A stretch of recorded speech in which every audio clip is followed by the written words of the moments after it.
my channel. If you are new, welcome. My name is Hannah and I'm the mom with muscle. And if you want to see some really fun and creative home hacks, just keep on watching. How did I get here?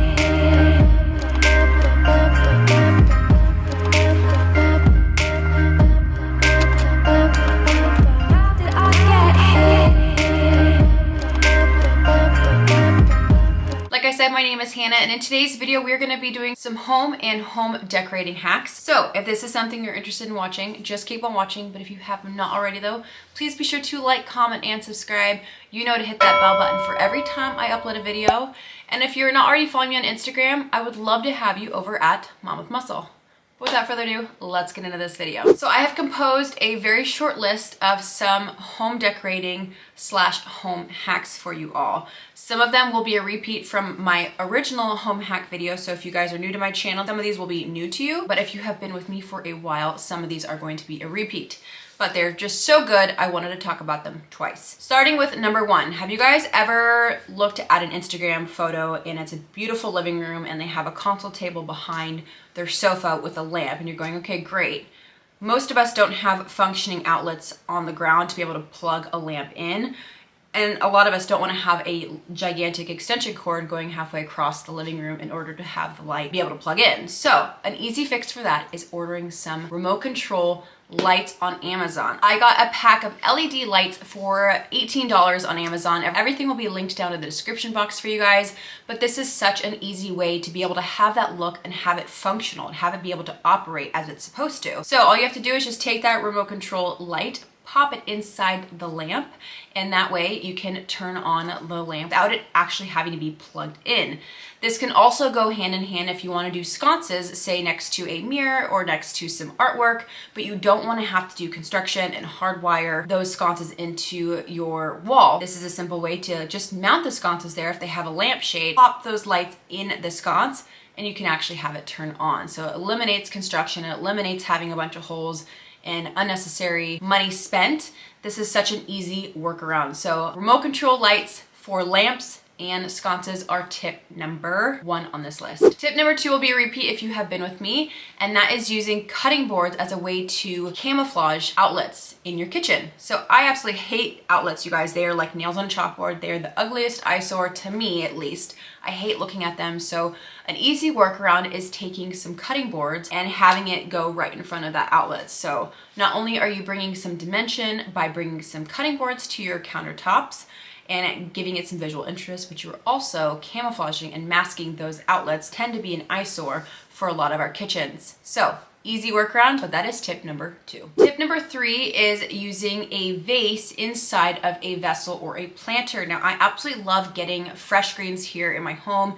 It's super inexpensive. It brings so much life to my house, and it's one thing that I love having on a weekly basis here. Now, sometimes I don't always want just a glass vase to house these greens in.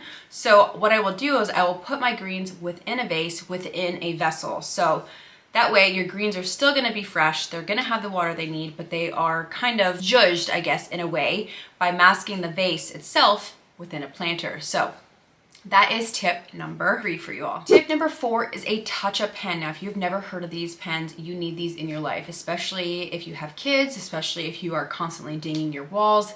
These are amazing. I got a set of 2 touch-up pens on Amazon for a whopping 20 bucks. And one thing that is really cool about these pens is they have a shelf life of 7 years. So when you put the paint, your house paint or whatever paint you are needing within these pens, they will not dry out for 7 years. Essentially, put your paint in these pens, put them in your junk drawer, and anytime you have a nick or a scuff, you can take your pen, touch it up on the walls, and it handles it instant. Because sometimes, like for me, all of our paint is housed in our garage in a box in the attic. So it's kind of a pain to get up, get all that stuff out. This is such a simple thing to just, like I said, put it in your junk drawer. You have it close if you need it.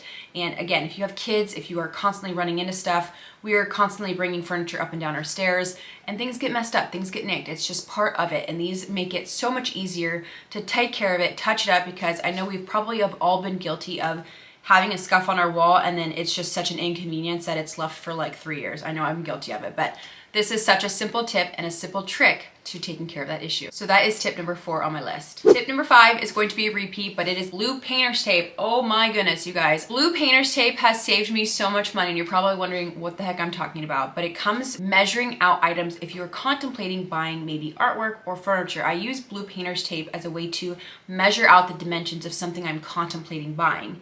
This is such a great visualization, especially for me. I'm a visual person. I need to see it in order pulling the plug on making a purchase. So you'll see in my example, my loft has been something that I have been working on, but making sure I buy the right size sofa, the right size side tables, the right size artwork. I use painter's tape to help me visually see what it's going to look like in my space. I have done my fair share of not doing this and either it being too big for my space and it looking dumb, or undersized and it looking dumb as well. So this has saved me so much money. And anytime my husband sees that I have blue painter's tape out, he knows it's either gonna cost money or he's got a house project he's gotta work on. So he always laughs at me. He's like, oh great, the blue painter's tape's out. What are you up to? So that is tip number 5 on my hack list. All right, and the 6th and final tip for this video is going to be a game changer for some of you. And I don't know why I haven't talked about it on my channel, but it is using rice for decor purposes. My explanation for this, if you've been with me for a while, I know I say that all the time, but I love to style with 2 different size bowls. I'll have a large bowl and I'll have a small bowl, and typically I like to stack them within one another